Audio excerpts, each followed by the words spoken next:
SRA news, traffic, and weather on the nines. This is Les Driver of the Triple Team Chopper for your ride home. Looking southbound on Main Street Freeway, you've got a speed limit ride all the way to Andretti Boulevard, where you've got brake lights and an accident off to the right causing minor delays all the way to 3rd Street. Candy Crash?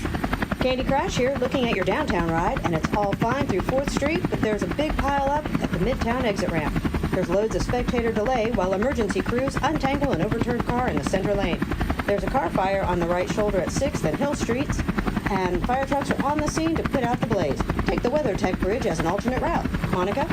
Monica Santa Monica here, and it's bumper to bumper all the way up the Ray Hall Freeway due to pedestrian incident at Corkscrew Court.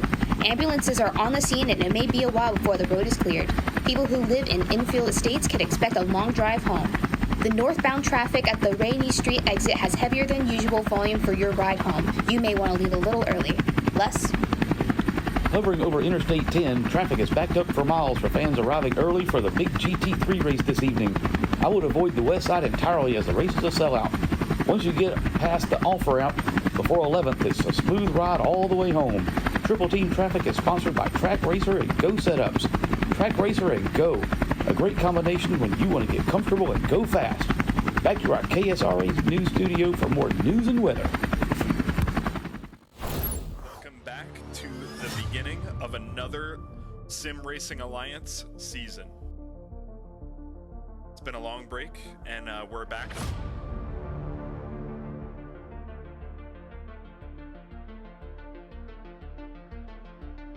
It's been quite a long break, and I think you, me, and everybody involved with tonight's action is super excited to get going. So they got a straight fight the rest of the night. He's going to have to make a move.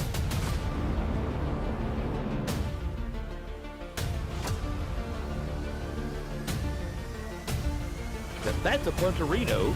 Serious pressure from Boostra.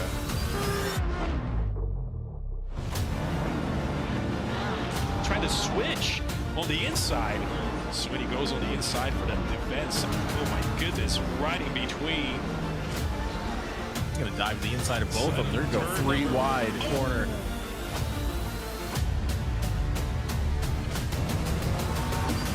And we're off and away for SRA. Good evening, ladies and gentlemen. Welcome back to round 7 of our team series at SRA. We are coming back to you live at the surface of the sun, California. We're at Laguna Seca, WeatherTech Raceway. As usual, I'm your cameraman, Jess Osborne, and I'm joined by my lovely and talented teammate, Selena Boonstra, and, well, Jeff Spangler, too. How are y'all doing? I'm doing great. Selena, I hope you're doing great after P2 finish yesterday. That was awesome. Oh, yeah. And I didn't realize that I won in gold, too. So that's a first class win ever. So, yeah, I'm great off the podium and ready to get going for D2. Hell yeah. How about you, Jeff? Round. Yeah, doing good.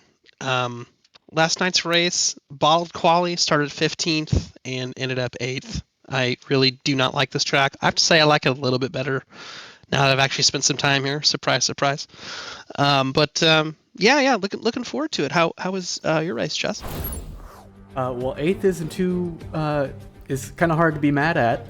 It's not too bad for a stumble of a race. Mine wasn't bad either. What did I finish? P4 or 5? I forget. I was 2 spots behind Selena. That's all I remember. And so it's P4. Anyway, like I said, we're in Laguna Seca, and I was not joking about it being the surface of the sun. It is hot, hot, hot.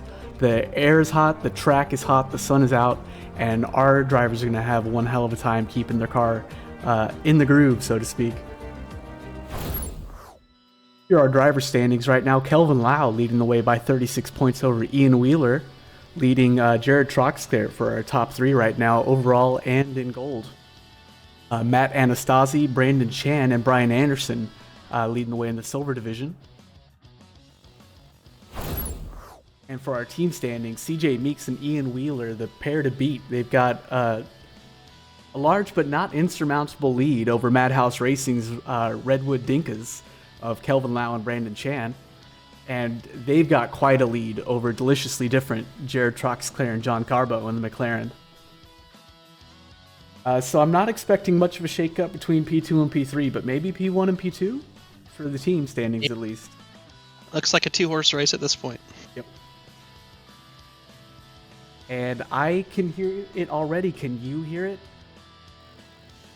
The driver's complaining about the conditions? Oh, besides that, but I was talking about the revving engines. Oh, They're yes, up, look at them lined up. ready to go. And wouldn't you know it, admin privilege wins once again. Yeah. Oh my gosh, I am off my mute today. Doug Mitchell out front. Can I get a 1 in chat if you're shocked by this? Like, he can't even exit the pits without dipping his tires on the sand already. Come on, Doug. Get it together, And buddy. those strict pit lane rules too. Yeah. Put that under the If their microscope briefing later. was, if their briefing was like ours, drivers were warned to keep your tires on the. You have to go around the hairpin on the pit road that winds around there and cross the dotted line. So no cheating out onto the track. Same thing for lap 1. I find it hard to believe, but yeah, stranger things have probably happened if somebody gets shoved onto the pit road. So we hope that doesn't happen, but stay on the pit road, or otherwise you're going to get in trouble. Stranger things haven't happened. Yep. Only at Laguna Seca. Brought to you by SRA. Yeah, I used to love this track when I was a child playing Gran Turismo 2. I'm pretty sure these horrific sausage curves were not in that version of the game, or if they were, my PlayStation 2 car didn't really care about them at all. But it looks like our first couple cars are out on their flying laps. There hasn't been much of a Doug watch lately. I think we could have some more prime Doug watch content this week, because the M6 is an absolute rocket ship on the straight. I mean, we know that, but it's crazy here. So we'll keep an eye on Doug. Maybe. I think if he can qualify well, I know his setup guy was turning in very, very fast times in this car here, which just is mind-boggling. But yeah, it might be, and we'll see what Doug does. Taking tires could be even more viable in this car, because it has such an advantage on the straight. As long as you're getting a good exit out of the final corner there, you've definitely got a great chance to overtake pretty much anyone before you get down the hill to turn 2. We'll see if that shakes out.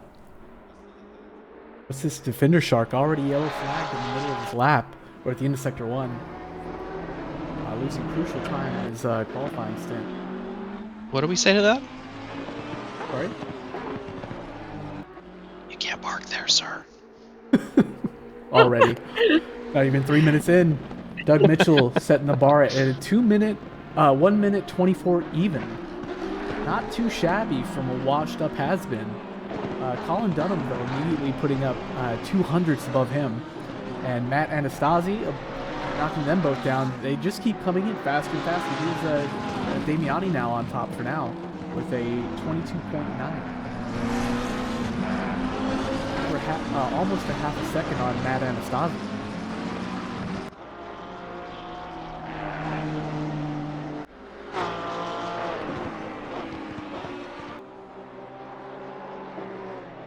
Yeah, Damiani currently sitting at the top, and I'm not sure if my race control was broken, but he's over a second losing time. Something's got to be broken here. No, it's not. He must have had a very unfortunate start to his second lap. I'm sorry, what's this? I'm getting word from the boss that I've been fired. For roasting Doug too much? Oh. What? Sorry, No. Doug. seniority's not going to work tonight. Washed up past Absolutely not. Welcome to Chili's. Joel Moffitt reversing?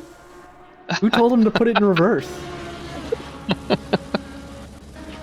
Can't park reverse, can't reverse it. It's too bad the game would disqualify you for trying to run a whole lap in reverse. Yeah, that would have been hilarious. Well, chat thinking, and I saw the car sitting there. Car 15 should get a quali ban for letting up 9 minutes early. Yes, it's who you would expect. Brendan Chan raising the bar to 122.58. Leading Damiani, who is improving right now, but just threw it away and has invalidated his lap. And that early on in the lap, so he's gonna have to go all the way back around to get started again. Got a lot of room to make up for it to get back up to Brandon's pace right here. Got a best sector 1 and a best sector 2.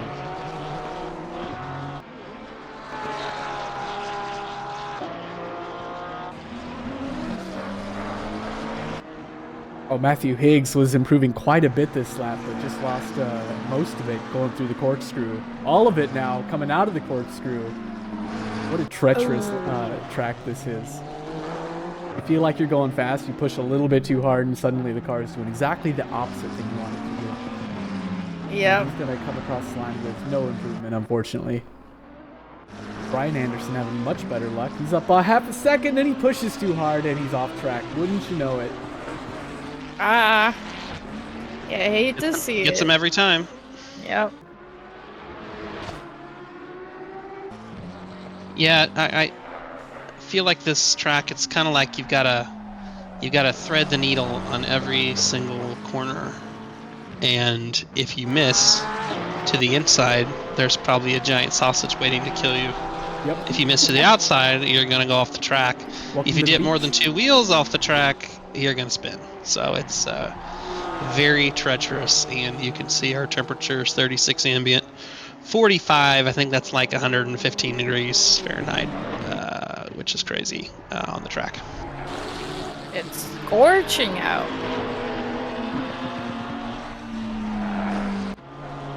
Brandon Chan already provisional pole, extending his lead by even more. He had 3/10 as I went to him, but coming out of the corkscrew, this middle sector 3 is treacherous, claiming deltas left and right.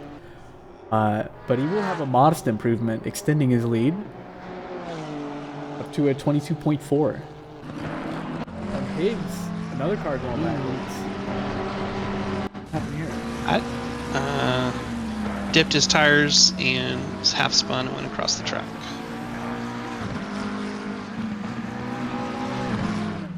Oh no, wow, didn't even get that far. Okay.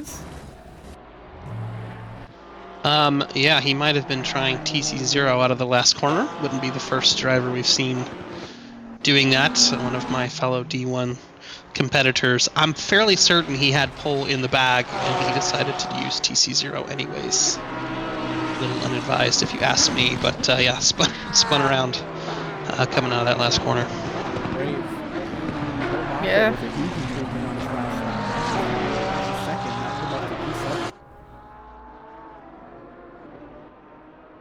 Yeah, Brandon Chan still sitting at the top of our leaderboard, provisional pole. Looking at the Honda, I think we're going to have a really interesting scenario here because Brandon and Kelvin are second place in the team standings, but Honda tires, especially in this heat, not a very good combination. Michael Menning ended up taking tires, started second, I believe, and finished fourth.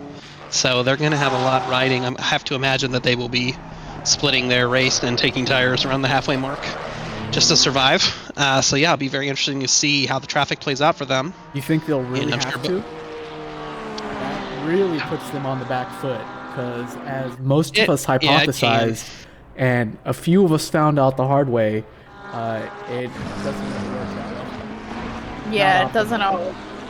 Yeah. You would think, but it's not really worth taking it. In comparison to like those who didn't, still like stayed in the front, but those who did, that they couldn't get the time back in time. Yeah, I'm thinking if Kelvin starts up front, he might consider it. We'll see what Brandon does. Unless you have the pace, then go for the risk. You need good pace. Yeah. And you need some luck for sure. Oh yeah. You gotta be so consistent and precise with those sausage curves just sticking out, waiting to kill you. Like, precision is definitely the key. Oh, look, like that one. Well, Frederickson Don't do dying that. as well. Wait. Man.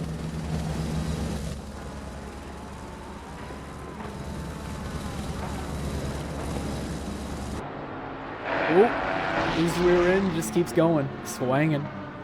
Oh, he's swinging. And now the gold drivers are coming out to do their laps.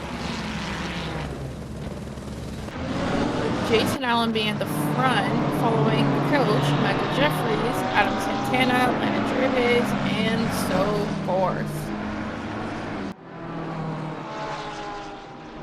Yeah, so talking about pit strategies, here I am thinking because somebody might change tires that we have a different week, but no, it's normal pit rules this week. The conditions, however, might allow for a little variation there. But yeah, so I think we have a few silvers still finishing up their laps, but no real Colin little Dunham's improvement. improving. Not Colin enough Dunham. to beat Chan, but enough to protect him against some of these gold drivers. Oh, it was. He had a 10th, and it looks like he's probably going to lose it in this last corner, and he does. He gained just only about 200ths, and that was it. Not too much, but That'll do for the silvers. Yep. Yeah, so Brandon Chan sitting there on silver pole with a 22.445. Coach's pick this week for D2 silver, David Mastillo, sitting down in 9th in silver currently, almost 0.8 off the pace, so he will definitely have some work to do.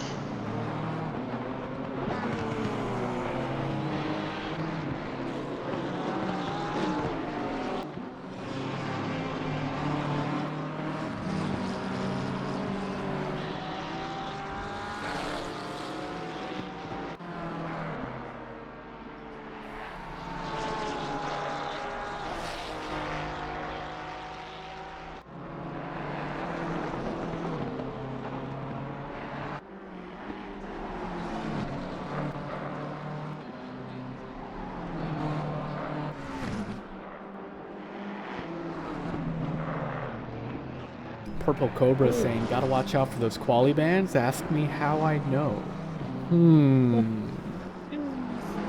Do you know about that? Take a seat.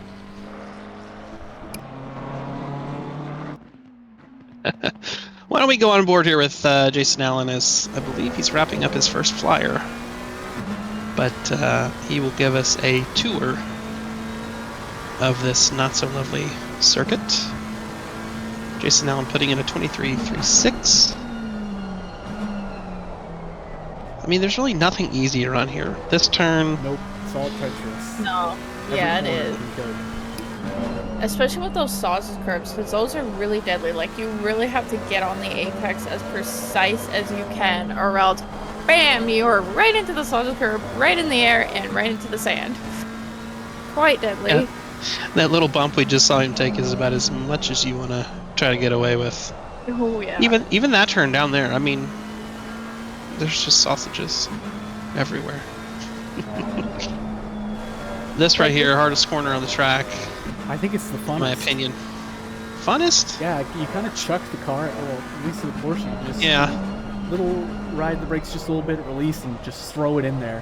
You almost bottom out, and then next thing you know, your wheels gripped up, and you're just kind of flying through. It's great. This one wants to kill you. You get on the gas too much, you rear it, and you will run off. It's scary. Yeah, it's brutal. Yeah, you feel like you're doing pretty much the same thing every time and getting very, very different results. Yep. At least that's what it feels Yeah. like to me. You're like, I oh hope yeah, it- I can get on the gas right about here, and then you're wide off into the sand. Big Yeah. fat fingering F2. Sorry about that. Ian Wheeler inching up to the starting row with a 122.9. Yeah, I was watching earlier. He was on a flyer lap. He was, I believe he was 9/10 up, and that put him right into P3. But now he's in P4, so... Oh, Landon Drebes. I don't know if he mentioned earlier. yeah. Just now, He's in 5 P2. seconds ago. And he's Yeah, he had a just monster lap. He was like gaining 1.2 time. up on his previous. Oh, nice. And he's just up by 700s. Lasted a little bit into, I believe that was turn 3, but now... Oh, going a little wide. Landon Right had a into the really strong race around Brands. A little bit of a stumble last week around Zolder. I'm sure he's chomping at the bit to get back into form tonight. Looks like he's doing just that. Unfortunately, he has lost his gain this lap, and he's going to cross the line with no improvement. Ian Wheeler, however, has got he had for a moment half a second. I think that's just because he kind of cooked it in the corkscrew. But even so, he's about to come across into Sector 3 with 3/10 up, and that's going to be handy. Yeah, I saw him 3 or 4 tenths up earlier in the lap, so I think he's definitely got some time there if he can hook it up, put it together. Lakshmi Narasimhan right in front of him, also improving by a huge deal, about half a second, and that puts him up P3 for now. And Ian Wheeler still P6.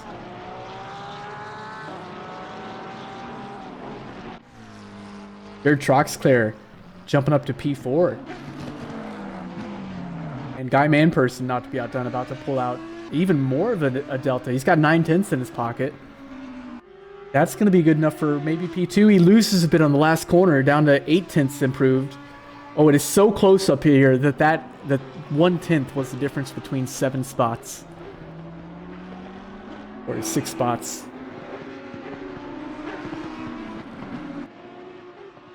DJ Meek's about to cross the line, and I believe it's our last car to put in a valid lap, and he does. Good enough for Into 5th. the wall. 5.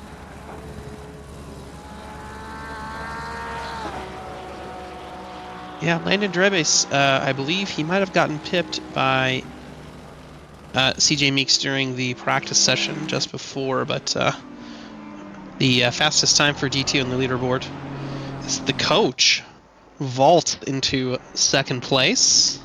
Looks like he's got some traffic though with Yes, he does. another admin password abuser in front of him. Somebody going off track to let him through. Was that Arjun? I think it was. That puts him on an invalid lap now, so he's only going to have one more go around here. But anyway, Mike, the coach does indeed, with a strong time on the leaderboards, not surprising, he puts himself 600s behind Chan. Unfortunately, he's about half a second down on this lap, so he's probably not going to take it. Maybe next lap, though. Comes Alex Krochik across the line with 3/10 up to P13.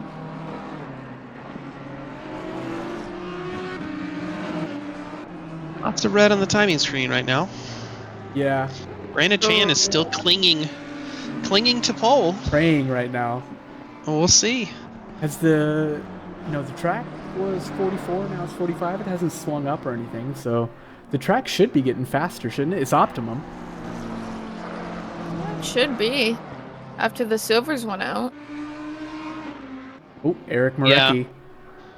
One of the faster drivers you don't in this really division, know. about to improve by quite a bit. Ooh. If he can I was nail gonna say the you don't split. really know.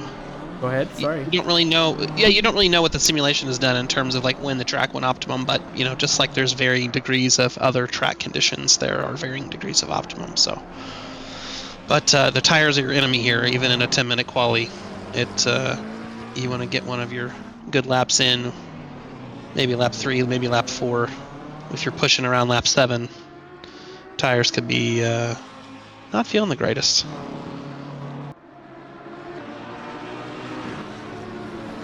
So the coach has moved within 6/100ths of Chan and is currently hovering almost around 2/10 up. So Just got to bring it home. He might be able to work some magic here. He's losing some of that time though out of corkscrew. Gaining some of it back on the exit. Oh, it's gonna be close. Ooh. And it looks like he's gonna gain time. Oh. Oh, he gained time into it, but he lost time out of it. Oh, But it'll be I just think it's enough. enough. Just Yeah. enough. Oh. Oh, he was sweating that. I'm sure of it. Oh yeah. I can feel the sweat, the pressure, the anticipation. And the clock has run out, and this is going to be everybody's last go-around. John Archie with 3/10 in his pocket. Alvin Lau moved up into third place, I believe, while we were watching Jeffries there. So the Honda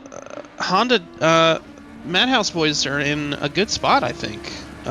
Starting second and third on the grid, if they can get out and maybe get around the coach, or if they all just run away from the rest of the pack, they might could try tires. Otherwise, I don't think they're gonna have a good time.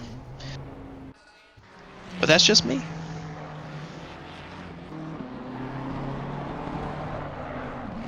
Last one's out on track. Lakshmi Narasimhan with had a 10th in his pocket, but is losing it. And Michael Jeffries up ahead, about to finish his lap. He had also had time in his pocket and is now red in the Delta, and will cross the line with no improvement. And that is going to round out our qualifying session.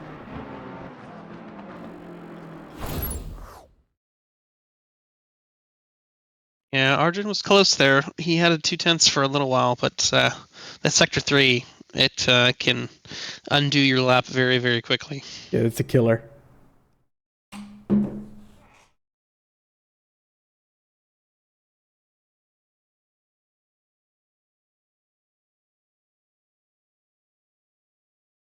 And just a moment, we will get our grid walk going.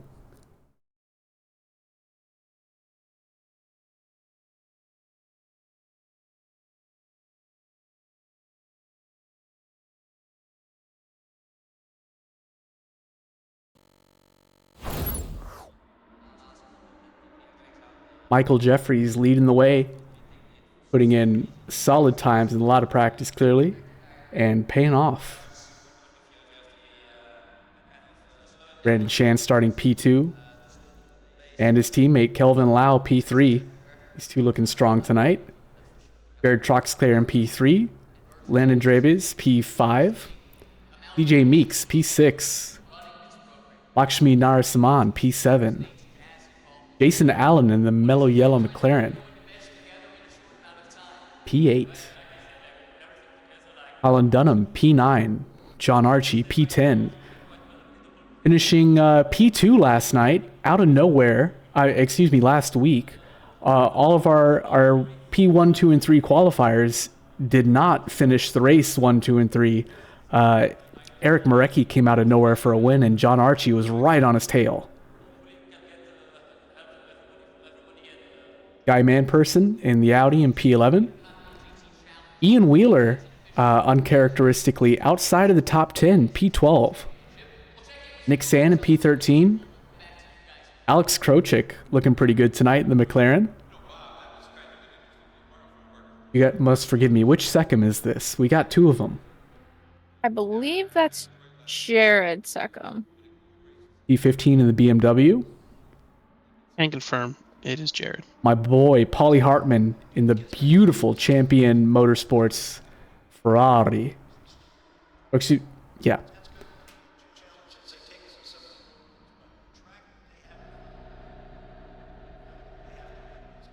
And I gotta hurry up. I don't know if I can rattle off all the names. We're about to get started. Look at this, Doug Mitchell. Womp womp. Wait a minute. I should not be taunting him. He's in prime position to be a terrorist. You be good, Doug. Don't take everybody to Chili's tonight. Go get him. Eric Marecki Starting pretty far back for a race winner. See what he can do tonight.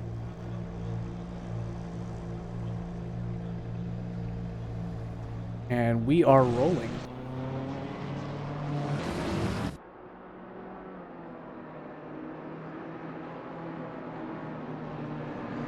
Boadroma asking, let me get a grand slam. What are you talking about? This is a Wendy's.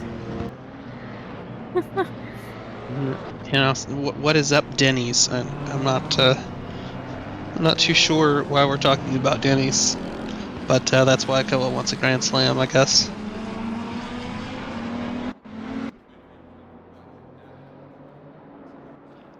All right, so what predictions, prognostications, best guesses? I'm predicting How do we think this is gonna go? Chaos, suffering, frustration, heat, disease, tire death. Yes. Tire death. Yep. Mechanical Iciness. failures, engine failures, driver quitting, servers disconnect from the overheat. Everything. Gonna Everything possibly could go wrong would probably happen. All right, Honda driver in chat says Chan P1 by lap 2. He must have some insider information. I'm gonna guess that Chan is gonna have a bit of a pace advantage over the coach. We'll see if the coach can fit him off. I do wonder if Silvers have a shot at this, because I know, speaking from our D4 race last night, we had a silver driver win overall. So I'm curious to see if Brendan Chan can pull that off as well, just like what happened in D4. Not impossible. Someone's looking for a promotion.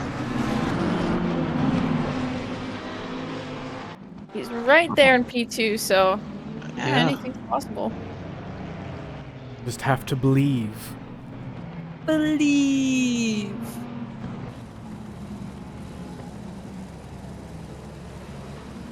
Or believe you can fly. Actually, no, don't, because then you'll be yeah, no disconnected flying. And, yeah. No flying here. Yeah. Please. You go into the Shadow Realm, it's, yep, disconnect, game over. Believe, but don't believe you can fly. There you go. Oh, the grid, I guess everybody was behind their spots because they all sped up, but they look like they've sorted themselves out. We'll be getting As going we are any approaching the second now. starting line. Green line. Give me all you We're off got. and away from Green, green, SRA. green. Oh. Good run so far. See if Brandon is going to let Kelvin up the inside here. He's not. Oh, The maybe they teammates are. are side by side. Oh, a little bit of rubbing. Was that Colin Dunham? Bouncing off the audio of John Archie. Oh, and already the mellow yellow, was that Jason Allen? Oh, no. No, it was Alex Krochik. Yeah, it was Alex. Jason Allen, Krochik. Alex Krochik spinning around. Very nasty start for those two. Everybody else making it out mostly unscathed, but Doug Mitchell and Defender Shark have been caught up, along with Andrew Anderson in some altercation. Let's catch the instant replay. Oh my goodness! Ooh, It was a side effect of bouncing off of Doug. Doug. And I didn't catch what happened to Doug. Pretty gross. I told you, washed up has been. Yeah, he was rolling back on the track a little bit. The brakes! As I have said in other races, hold the brakes! Hold the brakes! Hold the brakes! Meanwhile, we're seeing some shuffling through the field. Sean Williams just got around Eric Boardman, who elects to go straight into the pits. So does Jared Seckham. This is rather early to be pitting. They either have to have very little faith that they're going to be able to pass the traffic in front of them, or their tire pressures are totally wrong.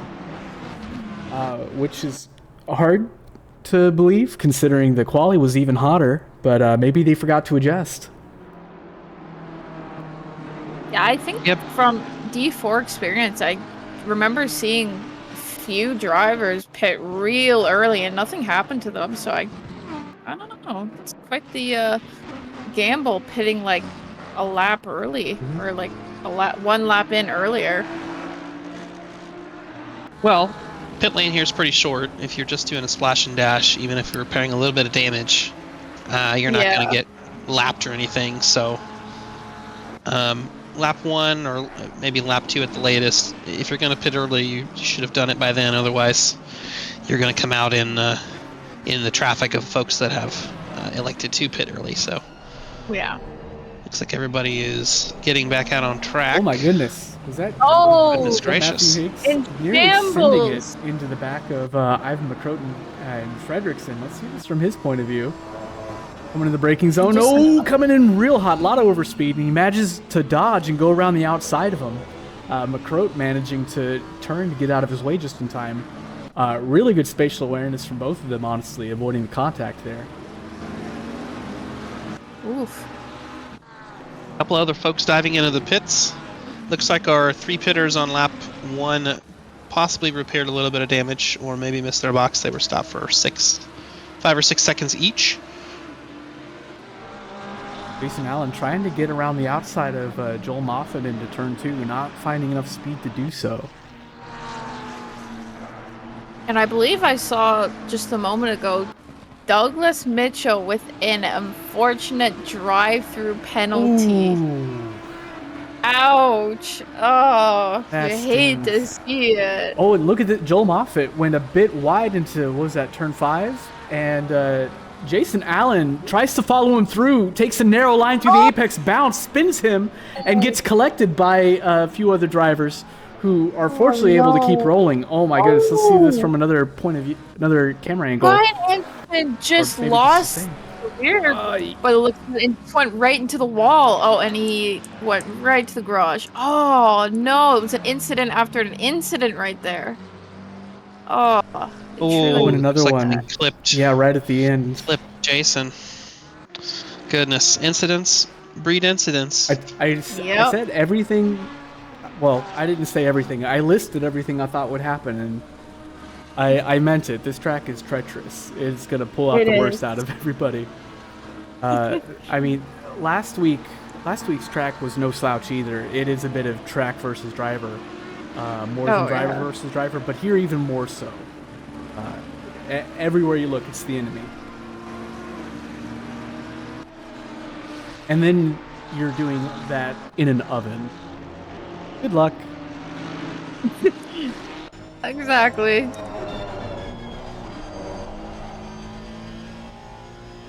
So Lau and Chan have swapped positions here. Maybe some team tactics going on. But the coach looks to be playing good defense so far. And yeah, I eagerly await to see what those Hondas are going to do.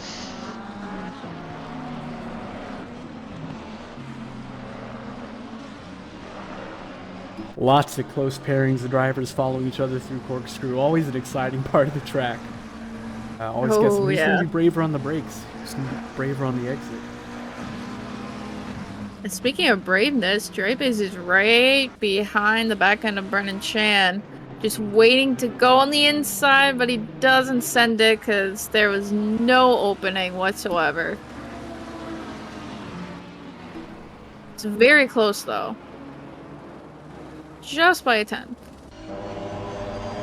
CJ Meeks just waiting until Drapes possibly croaks it or bins it somewhere.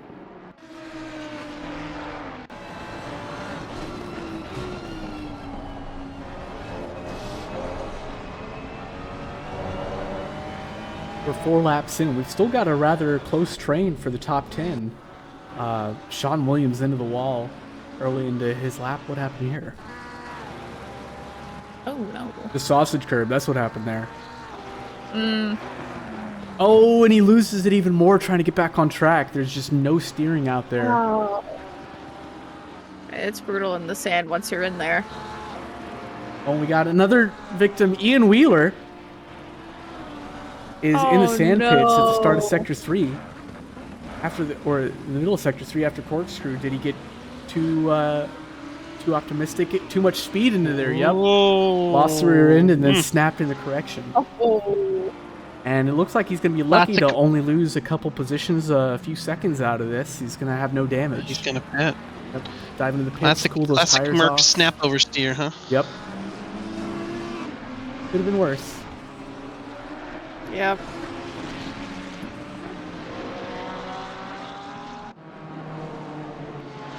Oh, Slow John car at Carbo. the end of sector 2. Yeah. Replay here. Oh, too much speed, runs wide. A little bit of tire on the sand, and your grip is gone. When he does donuts trying to get back. Come on. Second gear. Yes. Oh, and yeah, those speed. tires are toast. And he's into the sand again. Oh. Yeah, guys, Ian Wheeler, after that incident, looks to have sped in the pits. No. Yeah, I just saw that. Well, Stop that's his 30. drop race. Ouch, ouch, ouch. A race to forget for him. Oh, yeah. That's unfortunate. Ivan McCroat just got a move done on, was that Smith? What happened here? No way. No way he sends it up the inside and corkscrew. Okay, he ducks out. Okay. Given to him. I was about to say, that was one for the record books.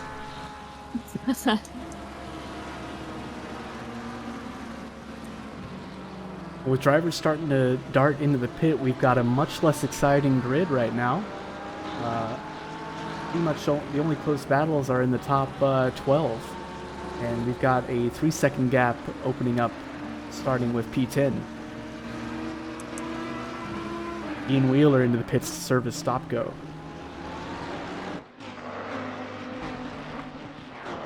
I believe he had a penalty earlier, but it appears that Doug Mitchell has left the building. So, unfortunately, no Doug show tonight. Aw. I am very disappointed. And Lakshmi taking a tour into the sand. He lost a position to Nick Sand with Guy Manperson right behind him. Things are shaking quite up for Arjun.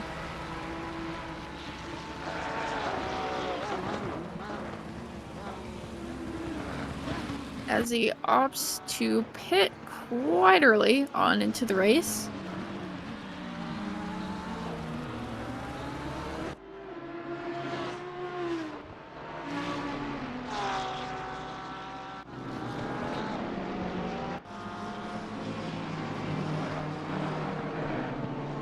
Our fight for the lead is not finished, though.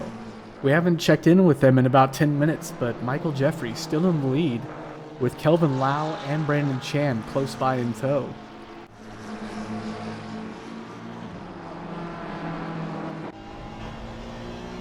Brandon Chan with our fastest lap so far. A 1:23.125.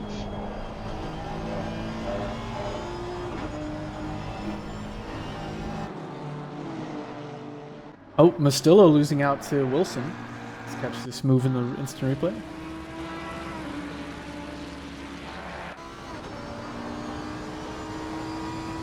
Gotta be here, right? No? Did I miss it? Missed it. Must have missed it. Yeah, that is still up. Yep.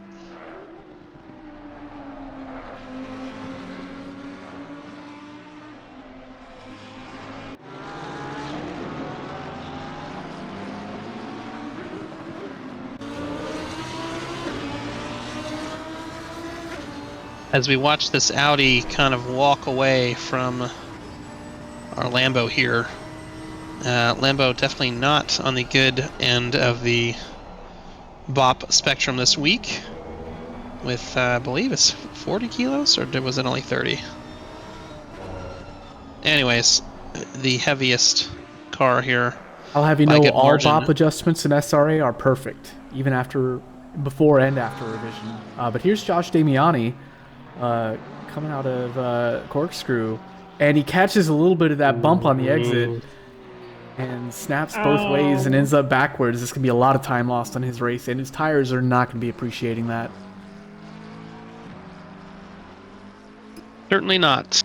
Oh yeah, on a scorching hot track, oof, that's gonna require a lot of adjusting. Get those tires just to not give out after that spin.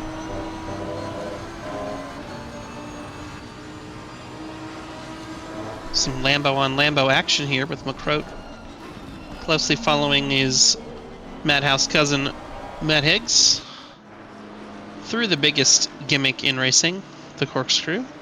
Ivan really having to stomp on those brakes to get it stopped before running into Higgs there. Oh, Jason Allen yellow flagged him backwards. Oh no. The start just coming out of corkscrew. See how that happened. Oh, he really drove straight across that apex, and the car will bottom out, and that unsettled his rear end, and from there it looks like he was a passenger. Yeah, Jason's got to be disappointed. Look at this, how things have gone so far.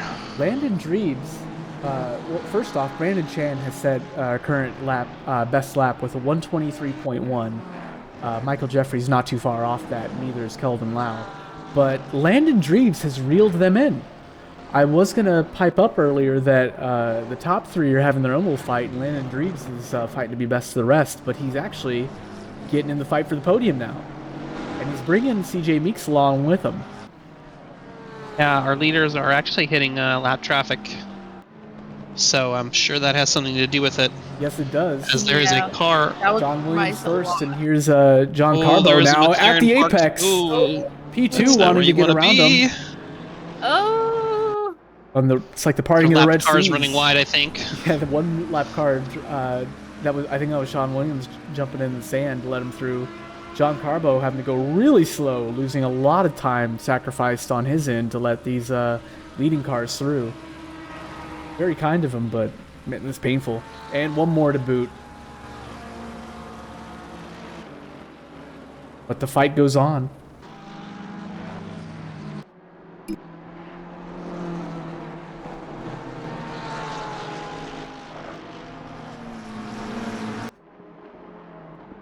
So yeah, looks like we've got this quintet up here that have separated themselves a little bit from the rest of the pack.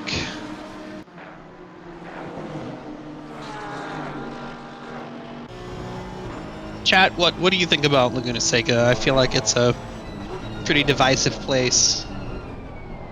Some people love it. Very few people are meh. It seems to be a love or hate kind of thing.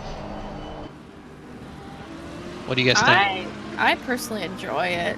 I mean, the team series alone was like, I had my issues with it, I guess, because it's like scorching hot. But I mean, overall, I enjoy the track. It can be really like dicey though, like having those moments like where it's like that corner. But I enjoy it overall.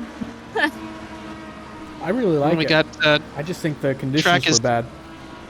Yeah. Oh yeah, totally agree. It was brutal having it like around like very close to 50 Celsius. That's insane. Yeah. Absolutely crazy. I mean, this is already a tough track, but when you throw in the temperatures. Oh yeah. Very tough track. Brian just lost it there. He didn't even hit the curb.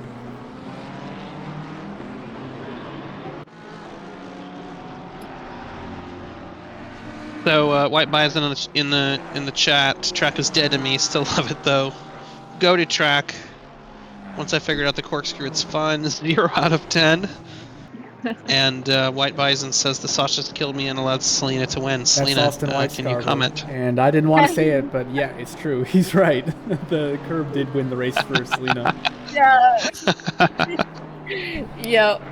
I just find it so interesting on how the amount of people in D4 like got murdered by the curbs, and I hit the curb on like it was the penultimate lap or like the third to last lap, and I was right behind Mike Gino, and I hit that curb just praying not to hit him or lose it into the sand, and somehow, some way, I didn't lose it, and I was just enough ahead to, like, make it stick, and I was like, it just blew my mind.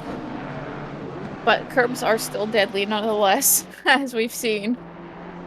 Some just get lucky, others, fortunately not. Well, that's why we actually run the race. Exactly. All the reason. Looks like Brandon Chan has fallen backwards here as Drebase goes a little wide and perhaps opens the door for CJ Meeks, who wisely stays put.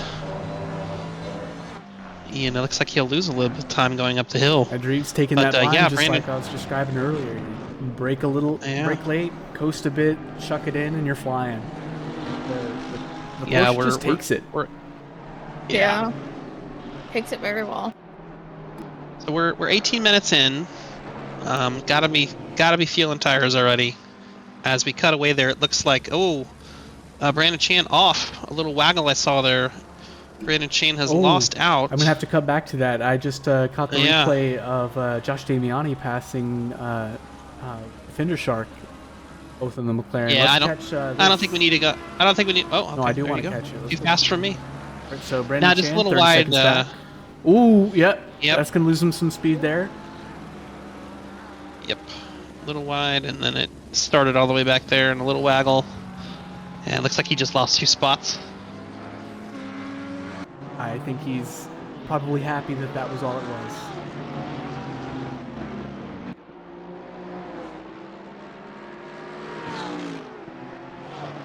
So Brandon falling down to 5th place.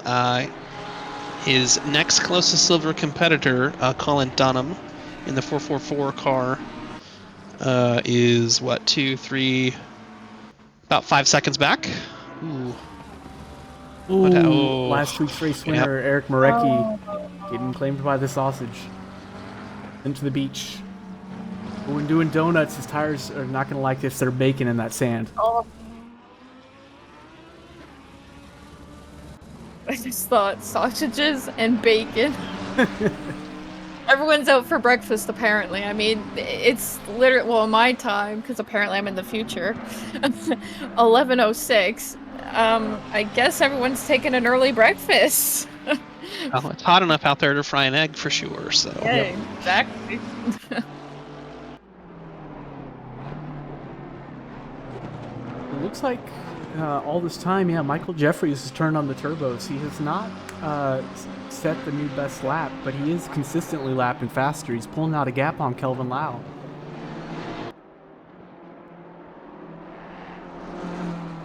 Yeah, Kelvin with the 24.1 around last time. Michael Jeffries with the 23.5. Brandon Chan also with the 24.1. So those Honda tires are not holding up. And I mean, I know it's not optimal, but if those guys don't pit, I don't see how they're going to make it 60 minutes. AJ Meeks is all over Landon Drebes. If he's saying go faster or I will. Yeah. He's really just breathing down the back of Drebes' neck, like just waiting and waiting to get past it. Brendan Chan is just right behind as well. But quite far by just a second.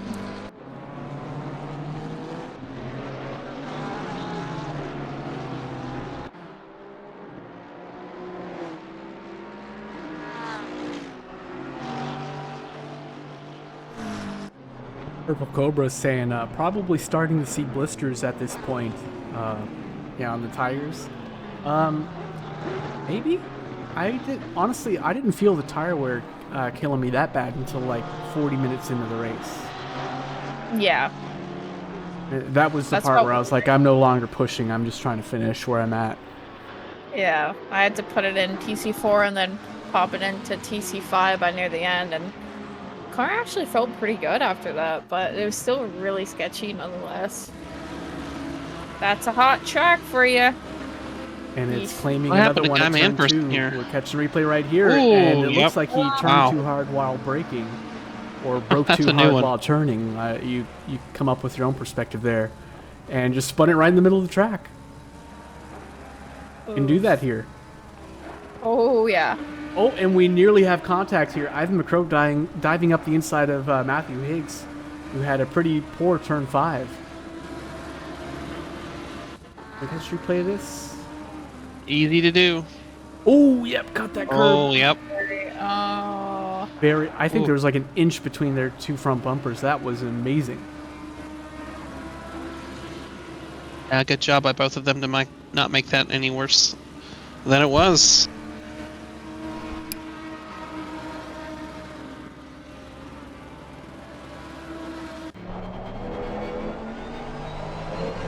Darren says in chat, farmer ref for Selena. I've tried those at Tim's, and actually it's good. I enjoyed it, but I haven't had it in a while. Only in Canada. Is that Tim Hortons? Yep. Well, we have some of those in the. Don't they have some like in Michigan? I know there's a couple somewhere in the States. Probably. Oh yeah, that's right. I remember. I think it was 4 or 5 years ago. I drove through Michigan after being in Florida because we drove all the way down from. Oh my all god. that, but it was a drive. But I do remember seeing Tim Hortons. Oh, and we drove to the Michigan airport. Race car brain. Yeah, this is SRA. This is an IMSA. The Michelin airport. Pirelli's. But yeah, I do remember seeing Tim Hortons when I was in Michigan. But I think there are other Tim Hortons, like maybe in other states close to Canada, but I don't know. I only know Michigan. When I last went to Canada, one of the treats that was a positive mark on my visit, I think is a Canadian treat, were beaver tails. Oh my goodness. Yes, that was it the is. best donut-like pastry I've ever had. Yeah, Canada. Yeah, beaver tails are good. I haven't had it in a long time, but it is good. Got good beaver tails. Fun fact, 3 Timbits equals 1 donut. I mean, you're not wrong. You're not wrong. Just mush it all together and put a hole in it, and you're good to go. It's a donut now. Bailey says a couple in Illinois. Interesting. Oh. Okay.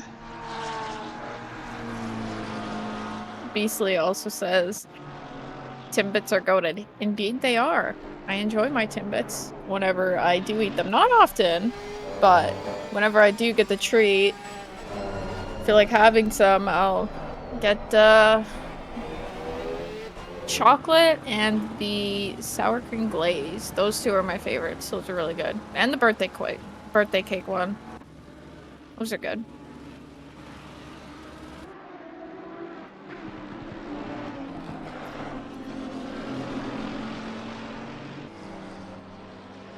So it looks like we've had Eric Marecki. Eric Looking like Marecki. he's paying the price for his previous Jinx. tire wear. Yeah, we said Eric Marecki at the same time. Here's the instant replay. Not playing nice at all with these tires. Oh yeah, they're gone, and now so is his front nose, front arrow. I'm getting chastised in the chat for my apparent lack of solid Canada knowledge. This is like beginner Madhouse Academy knowledge. Yeah, I know. I have actually been to Canada and had. I've been to Tim Hortons. So, have you? Purple Cobra.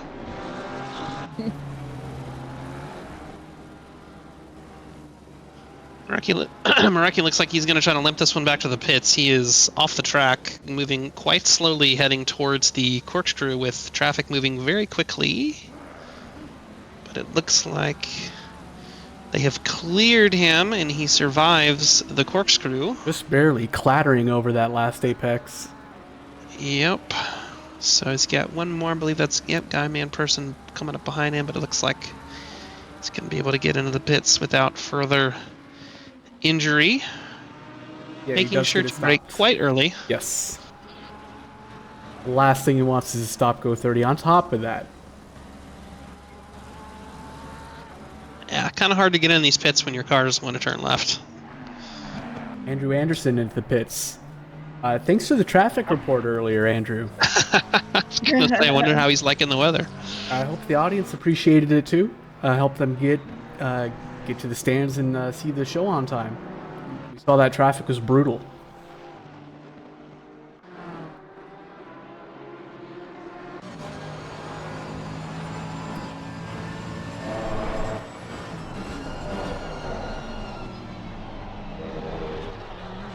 So I don't think we had any more than maybe a handful of early takers for lap 1 or 2 pits, aside from people that were fixing damage. But we've had, looks like, about half the field, a little over half the field has been in the pits at this point. And I was just going to say, I feel like that low number of early pitters outside of damage, I think we're going to see a lot more cars than we think take tires. I could be wrong. I'm wrong a lot, but we'll see.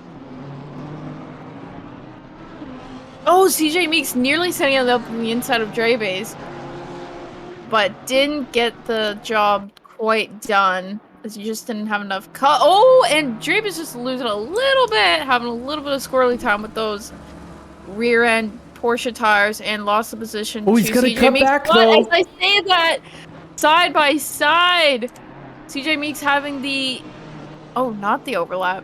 Treby's just got it done. He got the position back. Ooh, He's already under Brendan attack. Pitt already under attack. Full on attack mode going on here. Things just got switched up pretty quickly. And before I lose the thread, you were saying we might see some more drivers than we expect taking tires. I am seeing some 30-second stop times here.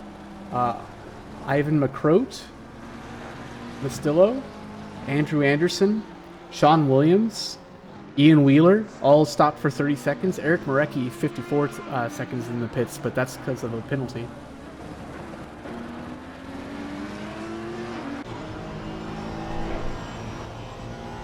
Yeah, I think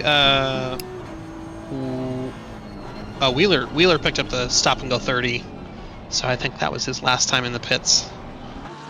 And he's been in there twice, and Marecki, I believe, has crashed twice, I think. Yes. He pitted, yeah, so. Yeah.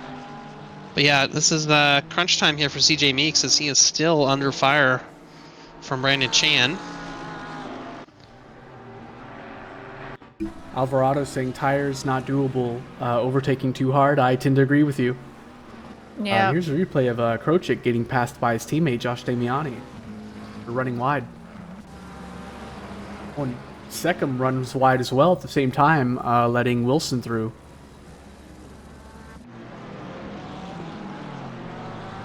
Fight for P3 is not cooled down, and CJ Meeks is right in the middle of it. Overtaking is too hard. I mean, I agree mostly, but you're gonna be, these guys are gonna be running at least a second of a lap faster than other cars. And I mean, we saw it last night. Menning moving back up through the field up into P4 in the Honda. So it's not going to be easy. I'm not saying it's the best, but best decision by any means. But we'll see. It'll definitely make things interesting. Yeah, Purple 711 saying it was worth it for him. So yeah, through God all things are possible. So write that one down.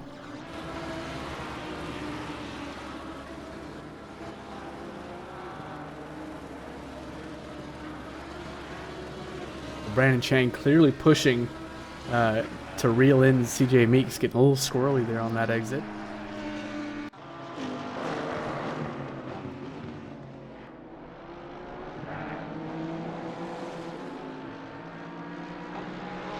And this has been one exciting race, but you know what makes me sad?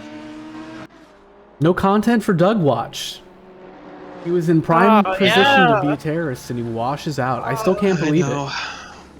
I'm disappointed. SMH. I feel personally let down, actually. That content would have been so entertaining. I remember Hungaroring. That was great. I remember when he was just holding up literally so many drivers. It was great to watch. That will be a legendary race. People will not be forgetting about that one anytime soon. Oh, yeah. Brandon That's Chan for into sure. the pits. 27 minutes left. We're just under 28, and I don't know if it's a little too late to take tires at this point. It's a little over the halfway mark, but Yeah, if you were going to wonder take if tires, Brendan- it's right now. Yeah. At least in the window. Yeah. So we'll see if Brendan Chen will be taking those tires.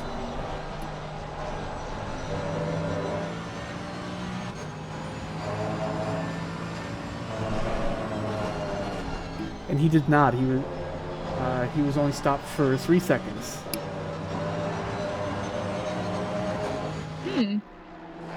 So we thought maybe McCroat and Mastillo took tires. Interestingly enough, McCroat is right behind our race leader, Michael Jeffries. So a bit unfortunate for him if the coach is not going to be pitting anytime soon. He is probably not too anxious to make way for a car that is already a pit as the race leader. Very interesting dynamic there. We'll see what happens. And I don't believe I've ever seen that before.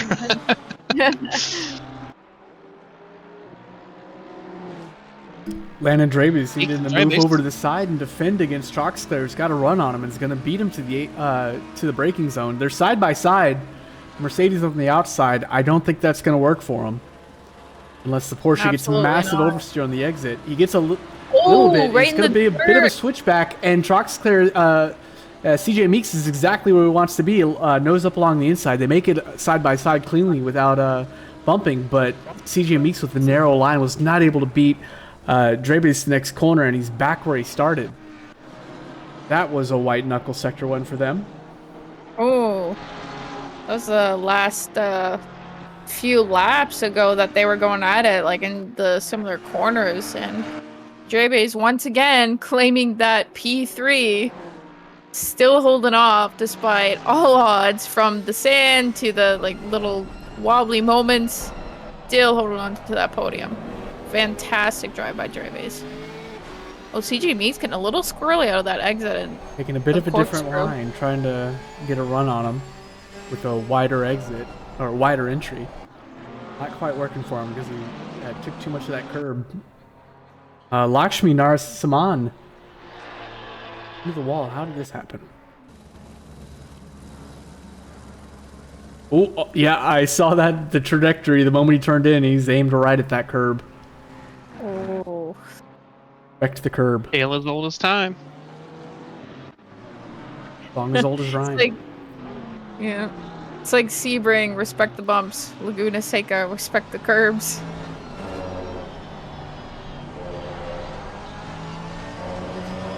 Actually, speaking of Sebring, I really hope one day Sebring will be added to ACC because we need more American tracks. Yes, we do. Sebring, Road America, the whole shebang. Yeah, but there's plenty of American tracks that aren't in dire need of repaving, and their sole identity rests on the fact that their surface is total dog shit. Yeah, agreed.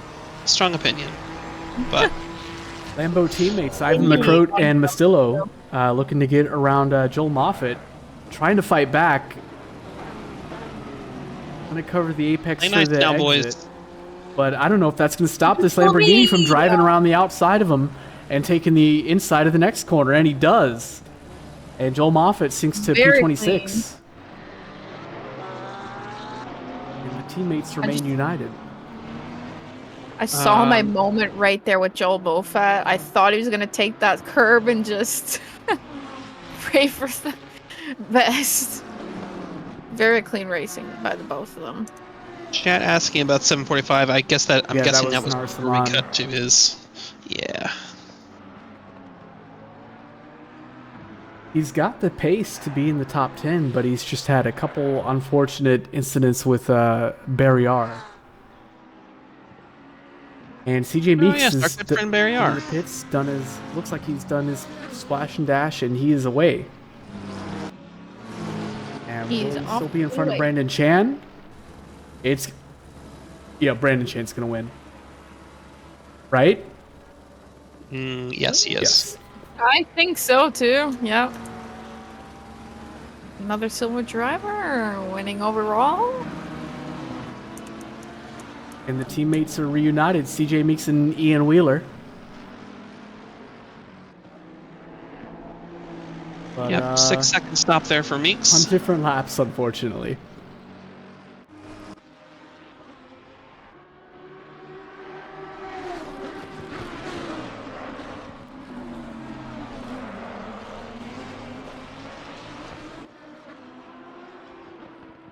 Michael Jeffries still slowly extending his lead over Kelvin Lau, lapping just shy of 2/10 quicker last lap.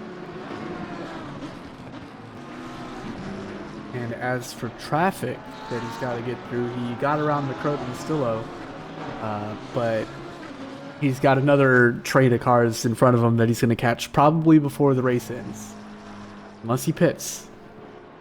Yeah, those two came out behind him, and I've got to think, especially with their 30-second stops that they took tires, it's just unfortunate for them. Ooh, is that Kelvin Lau wide? Brandon Chan wide. So he will lose that position to CJ Meeks. CJ Meeks. Yeah. Or is he striking back? What happened? No, that was the that's, other McLaren. The other Mercedes. Well, Wheeler. If I'm Wheeler, man, I'm not letting him by like that, or at least not that They easily. got to cover for your teammate, right? You defend Gotta like a watch lion. your teammates back.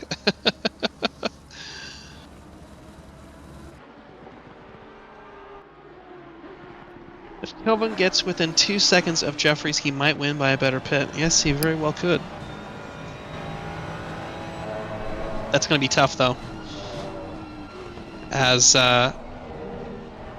the coach essentially has his own built-in convoy of, I think, 2 Lambos that are probably faster than him that want to get around him, but they're we'll see how they behave the rest of the way. But yeah, Jeffries continuing to hit some traffic here from what I'm seeing. Looks like Fredrickson there in the multicolored Porsche will be his next hurdle to clear. But yeah, Kelvin Lau 6 seconds back of our leader.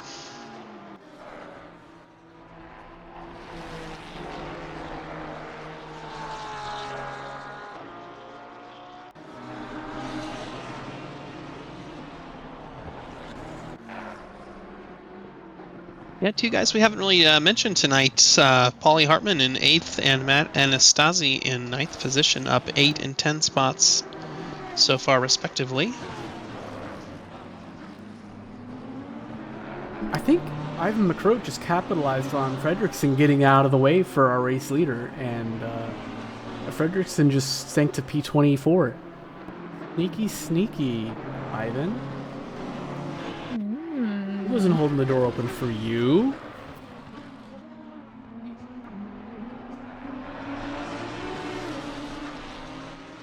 Door was open, and that's all that matters. Oh, and now Fredrickson's under attack by Mastillo, who's looking up the inside. And looks like he's almost got overlap of the braking zone. Ooh. Not quite, but he is going to find the door open at the apex, and he takes it. A lovely move. Smooth like butter. And speaking of butter, Mastillo has the color of butter. Yeah, it's cream and yellow. I mean, it works. It works.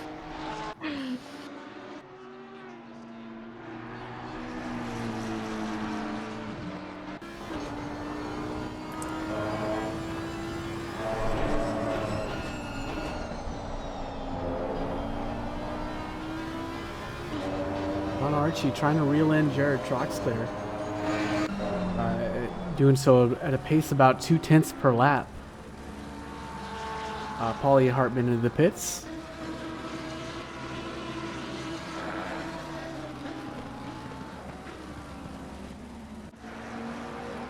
Oh no, wait, what? Well, Paulie Hartman exiting the pits and losing out to Jared Seckham.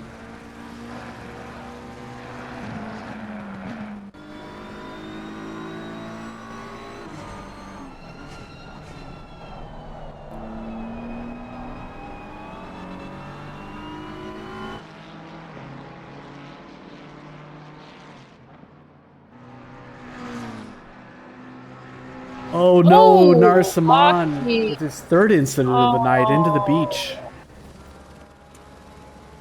See how that happened. Aladdin. Oh, those tires have got to be absolutely gone for that to happen. Oh, yeah. 100%. I mean, his car started rotating the instant he was turned the wheel. Oh, yeah. And now he's got much faster traffic behind him. That's Alex Krochik, who suddenly finds a roadblock in front of him. He's going to have to navigate.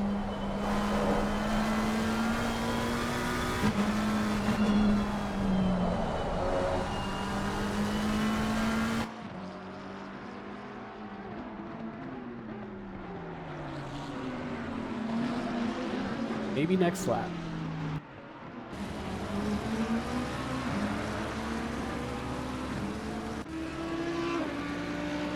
Equally close, Ian Wheeler on the tail of Sean Williams.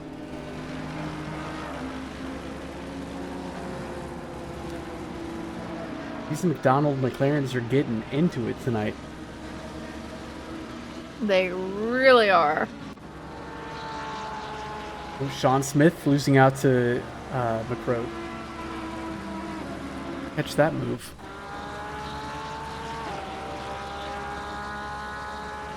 Oh, did it happen again?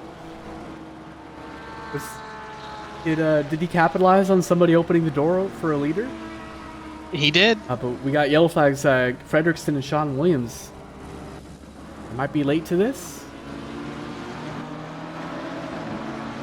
Another claimed by turn 2, not even the curb. And Sean Williams with a different incident, looks like at the exit of Corkscrew. Oh, yeah, he's just parked there. With Seckham and Hartman going side by side. Both surviving.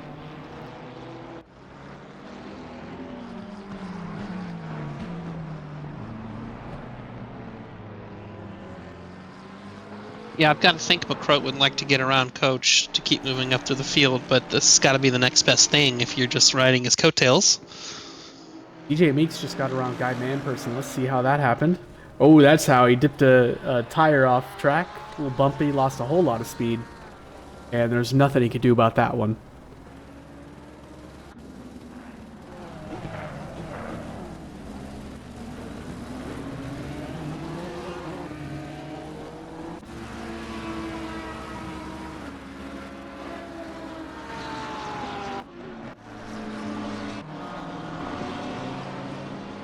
We got a little bit of the train forming again. Bit of turbulence from P1 passing through.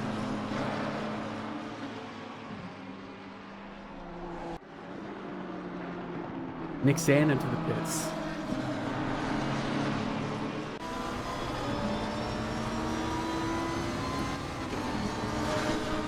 And yes, Coach finally into clean air. I don't think it would have mattered too much for him. I don't think he's at risk of an undercut from anybody, but certainly good for his mental health.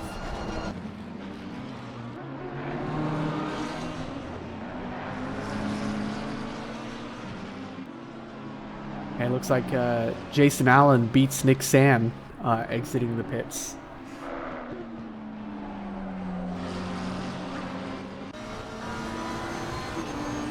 Ooh, Smith getting a little loose, a little wide, and loses speed, doesn't protect the inside, and Dave Mastillo is through.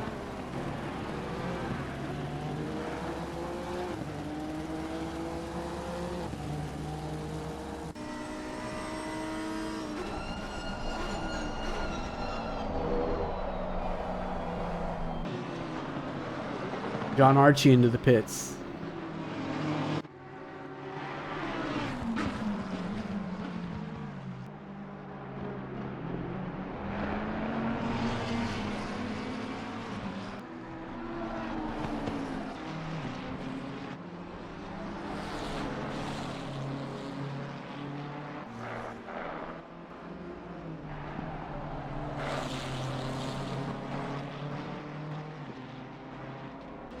seems to be some gaps closing.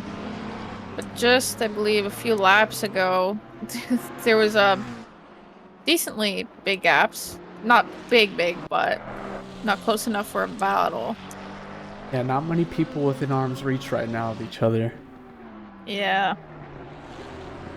You know what that means?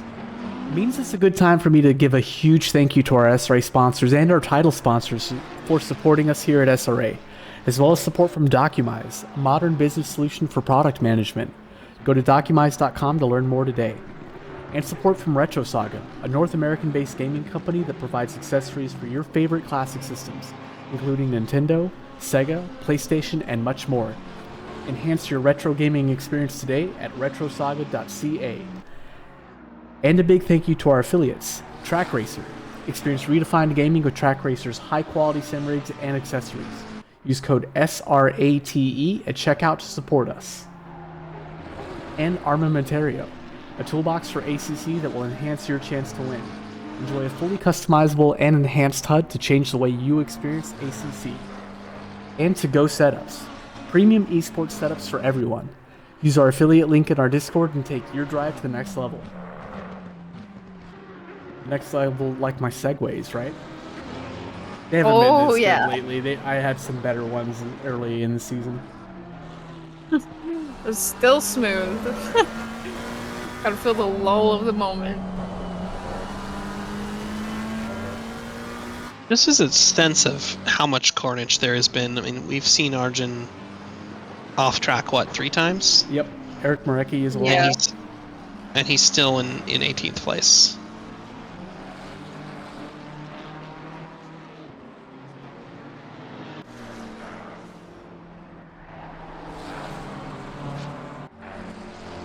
Oh, Seckham got a run on Hartman right as I look away, and drives clean around the outside of him on turn 3.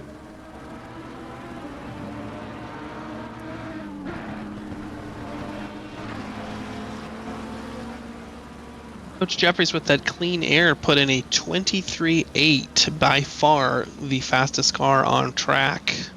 Wilson sitting by up a the good inside of Nick margin. Sand into Corkscrew, and he gets the job done. Yeah. But yeah, the coach has stretched his lead up to right around 9 seconds. Pretty huge. And he's only half a tenth off of the best lap of Brandon Chan.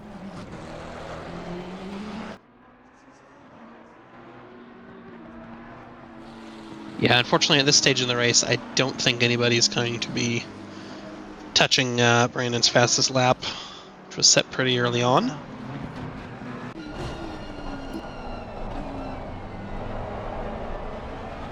Yeah, I mean, it just gets to the point where you just have to accept that no matter what you do, even if you don't make any big errors, you're gonna lose like a second just by driving. Yep. Yeah, in these exactly. conditions on old tires. It's brutal. It really is. And when you think you get comfortable, the next lap's even harder. Oh, yeah.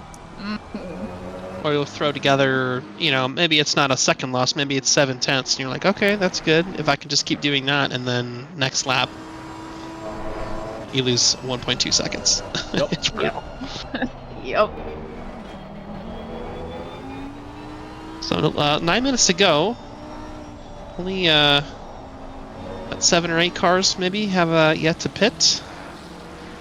It looks like Brandon Chan, who is 40, let's call it 42 seconds behind our leader, is going to come out well ahead of Colin Dunham for first place in silver. But neither of those guys have pit yet. So we've seen a couple mistakes, a couple unfortunate moments from Brandon, but Ooh, Carl Fredrickson. speaking of unfortunate moments, of Comic Racing Altered Beast into the sand. Ooh. Turn 1? No, turn 4 or 5. And that's odd. I've seen a similar mistake just like that on other corners, but that's a lot higher speed. yeah, that one's deceptive, and I mean, Porsche rear end likes to swing around anyways, It right? does, especially Oh, in the the later engine is- stages of the It race. I overfuel by It quite a bit does. just to counteract that. 'Cause, I love the Porsche, Yeah. but man, I hate how it feels on empty fuel. It Yeah. really, really wants to kill you then. It really does. Like it just the rear end just gone. it wants to slide. Yeah. Oh, Nick Sand, 2 tenths off the back of Wilson coming into corkscrew. I think we got a Yeah, fight he- here for P12.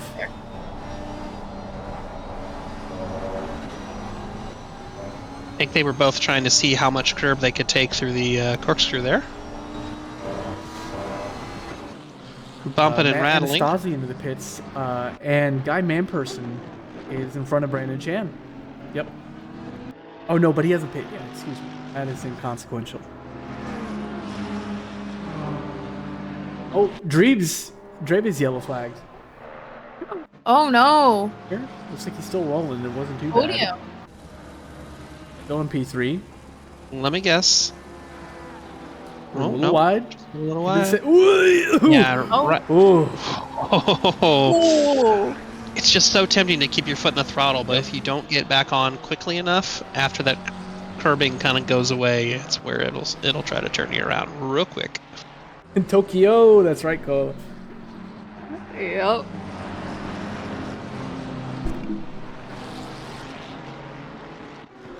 Well, we got some side-by-side action here. Ivan McCrode, I'm trying to look up the inside of Higgs, turning into the outside. These two have been going at each other quite a bit this race. Haven't been able to shake each other.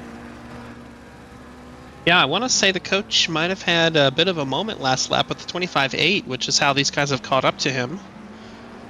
He had been putting a little distance between himself and McCroat.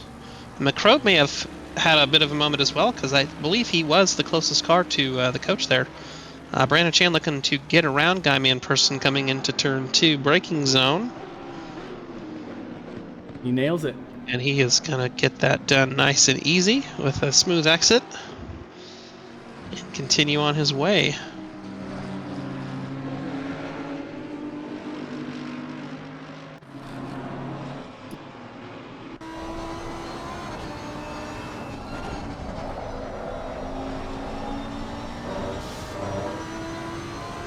Oh, Eric Marecki yellow flagged again into the sand coming up on corkscrew. Running wide. We've seen this mistake from many cars so far, and looks like he's just totally unable to steer it back on track. Or at least he feels so, without losing the car. He's still going straight. What's going on here? Almost looks like a wheel disconnect. And Carl Fredrickson yellow flagged as well. And meanwhile, we got some of our front runners entering the pits, Landon Reeves and Colin Dunham. And John Archie beats Guy Manperson out of corkscrew. Yeah, it looks like Manperson just kind of let him by. Like it was a little bit slow, but Well, if he was planning I on guess that's diving in the because- pits, that makes sense. yeah.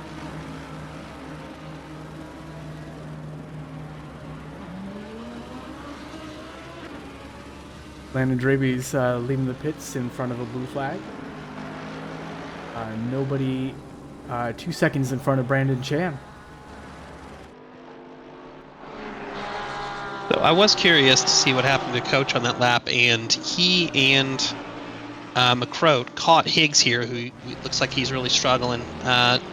Coach took a while to clear Higgs, and that is how McCroat has gotten right back on the rear end of Higgs here. Now we're almost certain that McCroat and Mastillo have changed tires, so I'm expecting him to make pretty short work of Higgs here, who I believe is out, and you could see him pulling up under braking there. Higgs doing well to With, keep that door closed, though. Yeah, at this point, I mean, McCroat's got to watch out in these braking zones because he's going to be able to brake so much earlier than Higgs. You don't want to rear end somebody. You want to get around him. You don't want to punt him off into the sand. Well, Brandon Chan just got around John Archie. Let's replay that move. Or no, wait, what? Oh, Brandon going off. he went Slacked. off, nearly got passed by John Archie. Actually, John Archie did for a moment pass him, but Brandon Chan struck back on the inside, and Ooh, now they're he yellow strikes flagged back again. on the turn 1 and takes the pit exit road to get back on track. Let's see how that happened. What happened while we were looking at the replay?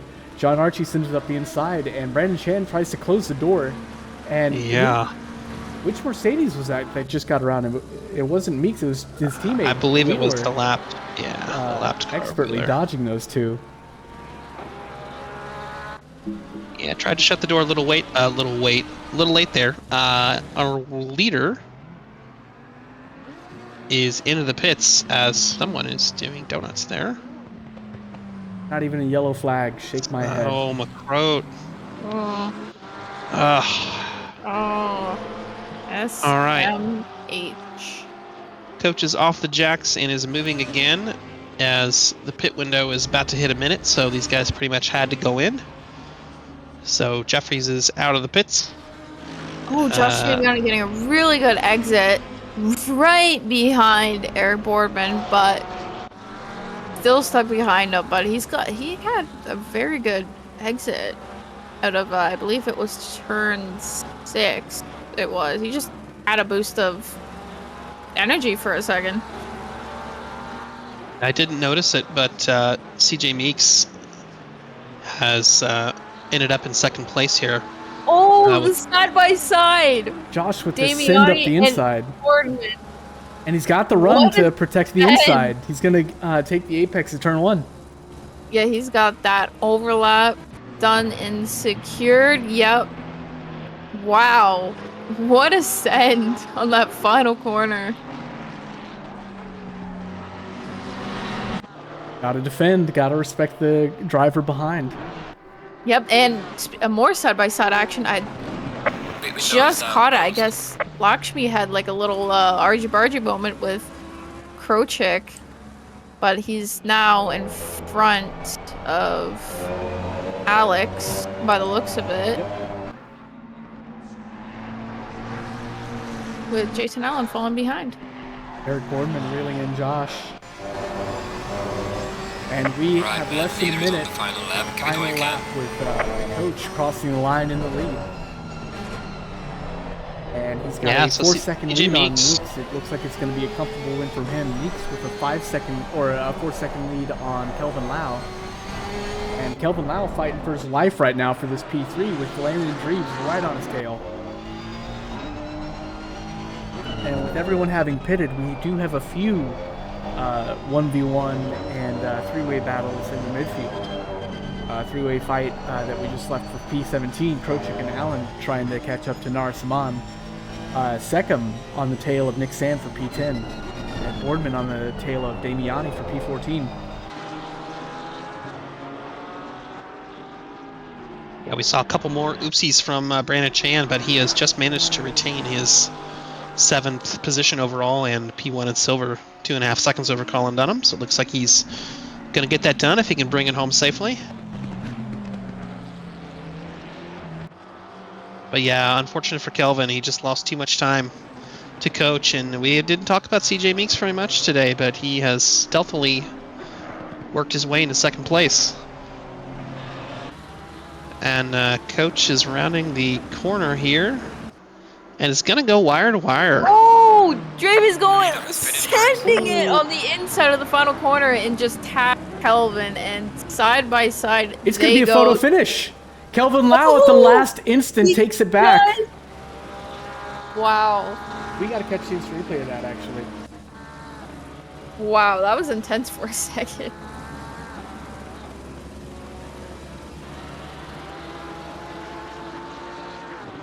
It doesn't close the door. It doesn't protect. Oh, but there was no overlap before turn, and that was a little sloppy, a little late from Draves, in my opinion. In fact, he may have lifted. No, it was contact that ended up winning it. What a close. I don't think we've seen such a close side-by-side finish in SRA history. Wow. More history being made. And with that, we have. Oh no! Mastillo nearly spun Oh, Higgs on Matt the Higgs exit of the final just on corner that nearly final pit corner. maneuvered him. Oh, more sense. I mean, when it's the final lap, the final corner, I mean, stakes are Now or high. never. Yeah. And that is going to close out our round 7 of season 9. What a race. Yeah.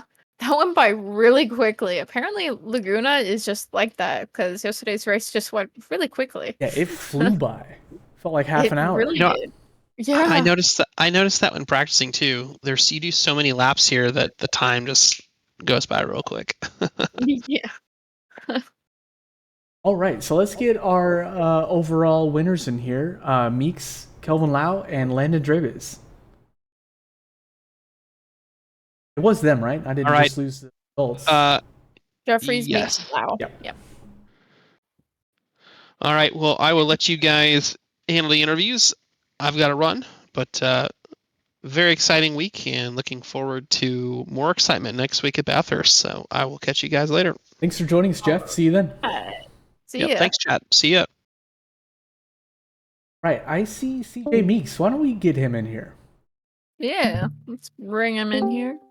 CJ, welcome to the booth, man. Congratulations on a P2 finish. Why don't you tell us about your race from your perspective? We didn't catch too much from you because there was so much excitement everywhere else. What happened with you? Yeah, thanks. I mean, I started off getting, I think, Trox clear at the beginning, and then I just kind of stayed behind Drebe's like pretty much the whole time until I pit. I kind of realized I was kind of getting held up, and I knew that I had better tire wear compared to the Porsche and the Honda, so I pit. Definitely better than the Honda. Yeah, for sure. They definitely fell off there. I could see Kelvin when I was about to pit. I could see him pulling back. So yeah, I was like, oh, I'll just try to undercut and see what happens. I guess it was only a 15-minute undercut or so, but yeah. Was there any other drama during your race? How's the car feeling? Car felt really good. We actually switched setup shops over the week, so we got some, I think, better setups for this race, and it felt really good. I actually almost got killed 3 laps to go on a driver entering from a crash, so that was kind of the only real drama there at the end. Well, lucky you survived it. Yeah, for sure. Well, I'm going to ask you my usual questions. Were you expecting a strong finish tonight, and how are you feeling about next week? Yeah, I kind of was expecting a strong finish. I was actually expecting to qualify better than, I think, wherever I was, 6th or something like that. So just couldn't put in a lap, and looking forward to the next week. I think the mountain will be fun. Well, if you and Wheeler can scrape together even another repeat of tonight with a strong and a mediocre finish, I think y'all have got a clinch on the team championships. Team Mercules looking real strong, 50-point leads going into this race, and we'll see what it looks like when it's recalculated. Yeah, I see the Hondas are definitely coming at us right now. We'll see where we're at after this for the last race. Should be a good drama for the last race. Indeed. Anybody you want to shout out before I let you go? Yeah, just shout out Champion Motorsports. We definitely collaborate a lot this week, as well as shout out to my teammate Ian. He definitely deserved a better finish than what he had tonight. Yeah, he put in some work, but did not get the luck. For sure. All right, well, I'm going to let you go. Good luck next week. Thank you for having me. Right, who is next? How about we get Kelvin Lau? I see him. Target acquired. He's right there. Kelvin Lau, welcome to the booth and congratulations on a P3. How you feeling? Hello everyone. That was Hello. a tough race to take in the Honda. Yeah, I drove so conservatively just to keep the tires intact, and that one turn after the corkscrew it's like an atomic bomb for the Honda. But we managed to survive and just keep it consistent. I knew that Wheeler had an incident before, and yeah, Brandon and I tried to keep the Mercs at bay, but I think CJ got the jump on me. And also, congrats to Coach. Yeah, congrats to Coach. We'll get him in here soon. Oh yeah. But for now, Yeah, you're and in then, here, and I want to yeah. hear about your last lap. Tell us about your perspective. That was the craziest race finish I think I've seen ever in SRA, side by side with Landon Drebes. Tell us your perspective. That was like Pierre Gasly and Lewis Hamilton in Brazil trying to get the drag up to the finish line. I talked to Landon afterwards, and he said he had to kind of lift because that was a bit of a. He said it was a bit of an aggressive move and a bit of a dive. Oh, so he did lift on purpose. Okay, I thought it. I believe he hypothesized did. it looked like it did, but it. Yeah. You passing him also could have been explained by the little bit of contact right before the finish line. So I wasn't sure. Yeah, I mean, I tried to squeeze him, and I mean, in the moment, I wasn't really feeling too happy about it. I knew that Understandable. I felt like I had. I mean, I felt like I had it. He eventually still made the turn. I mean, we definitely had contact. I haven't actually seen exactly how it looks, but hey, you gotta try. He was on race pace, probably about a tenth or so faster than me, and I knew that in the mirror he had some incidents to just kind of give myself a gap. So, yeah, man, shout out to Landon for a sick timing kind of race between him and I, and good sportsmanship on his part. Glad to hear it. Was there much more excitement for you other than the last lap? I mean, it was an exciting race from a strategic perspective. Like, it might not have been like that in terms of like passing, but I think we were all keeping track of the times, and once Coach's tires kind of outlasted mine by like the 10th lap, like he was gone. There was no way I could have caught him. So it was a bit of management from my end. So in that sense, it was kind of boring, but yeah, I think it was just a strategic play and just the personal push to just keep going as quick as I could, but to not die at the same time. So that was my kind of excitement, but I know you guys probably would have wished for more side by side. A little bit, but hey, you finished only No like worries. 4 or 5 seconds in front of the train that was behind you, so it's not like it was a blowout or like there weren't any fights at all. Yeah, did they get caught in traffic after the pit? Is that what happened? A whole lot of people got caught by lap traffic after because Michael would pass them, and they'd Right. immediately become Meek's problem, then your problem, and Dreves and everyone. Yeah. And they just kept bunching y'all up a little bit. Well, I'm very fortunate to have missed that. I think my only scary moment was seeing the Lambo spun around after turn 3, and There it was were a few of crashed those. like, right in the middle of the track. So that was probably my only brown underwear moment. But yeah, I just tried to keep it safe the rest of the race. Well, luck was on your side, and clearly you were able to manage the heat better than almost everybody else. Because, the average finishing race time was for the rest of your competition was like 1:15, 1:20. You beat them all by 15 seconds or so. So good job, man.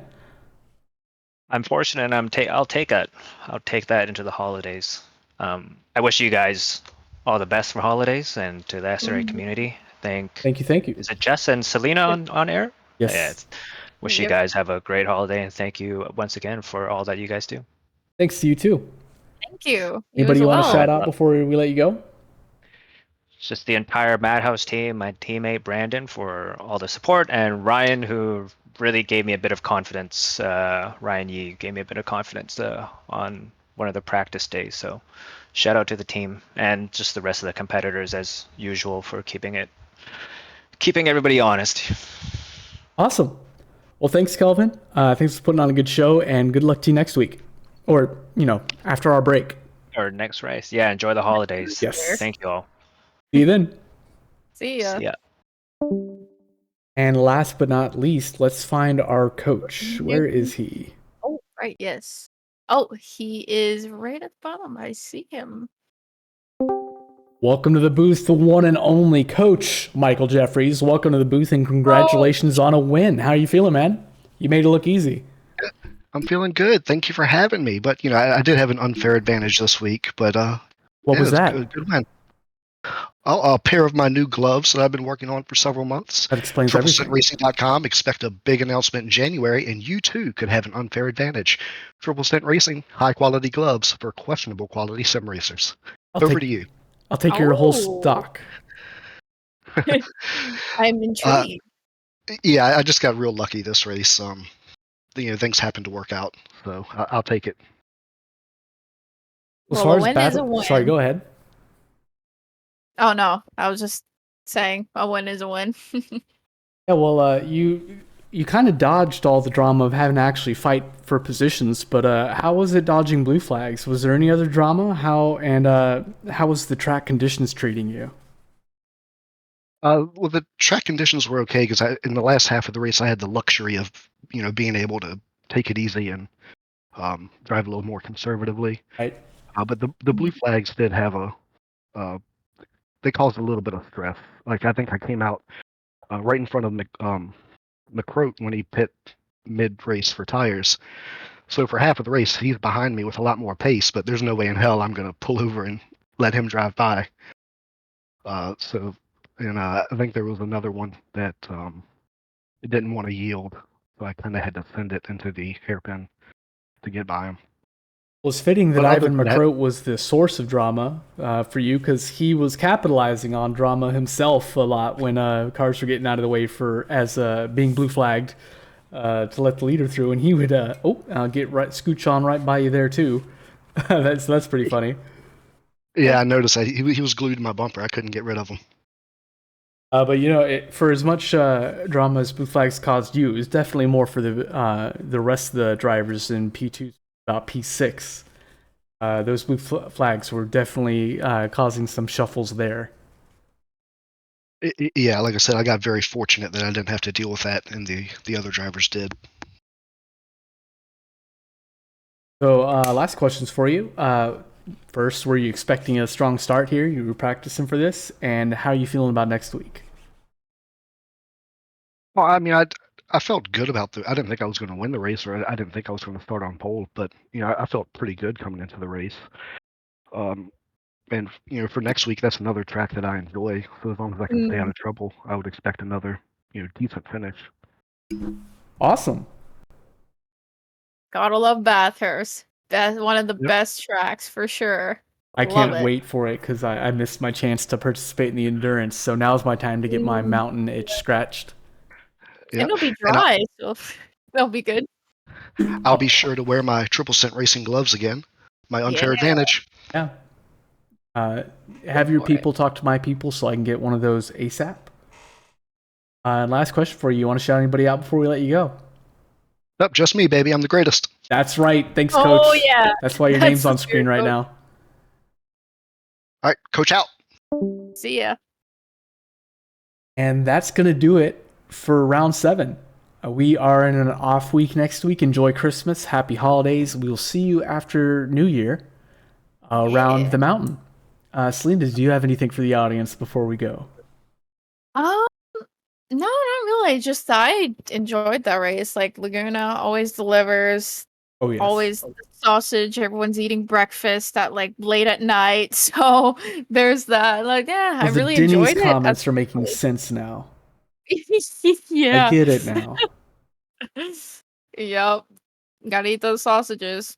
But I suggest not, because that's gonna take you right into the sand. But entertaining race nonetheless. I really enjoyed it as per usual. But and as for crazy as this was, I'm sure we're gonna have even more chaos around the mountain. Be sure to tune in. We will see you then, first week of January.